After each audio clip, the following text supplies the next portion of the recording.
Hello, and welcome to another episode of Just Jim. I'm Jim Luff with Aurora Payments and our sister company, Chosen Payments. I share educational information that helps all merchants understand merchant services by providing training, guidance, and advice. Aurora Payments is ranked among the top 10 merchant services providers in America. Today, I'm going to be sharing information about the top 3 causes of chargebacks. We've recently noticed an uptick in chargebacks initiated against our merchants. We understand how disheartening this can be. Perhaps you have already delivered service or delivered an expensive product, such as a piece of jewelry, to a thief. We call fraudsters thieves because that's what they are. They intentionally rob merchants of goods and services with no intention of paying. We'll break down the top 3 reasons that chargebacks are initiated and what you can do about it.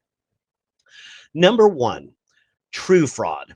True fraud is perpetrated when merchants accept a stolen card or the data from a stolen card.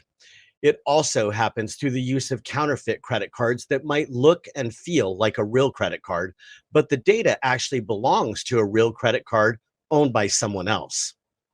Other fraud occurs when people intentionally obtain products or services with no intention of ever paying for it.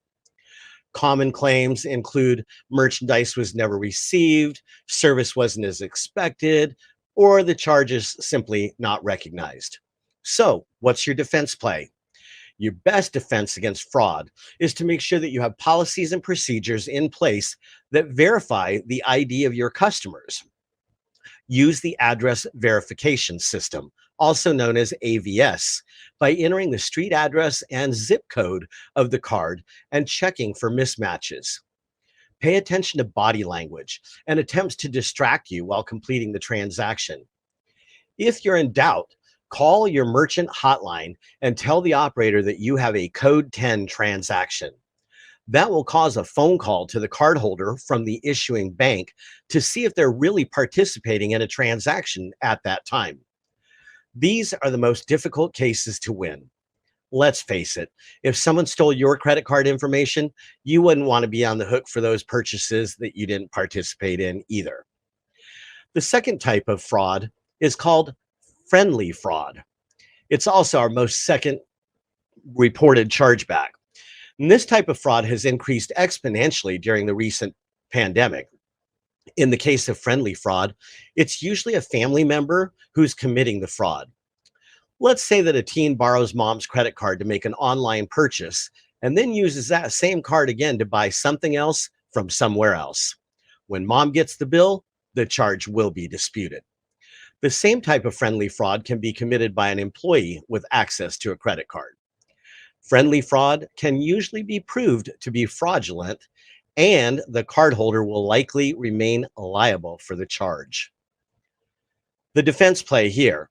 Once again, great documentation can really help you to prevail.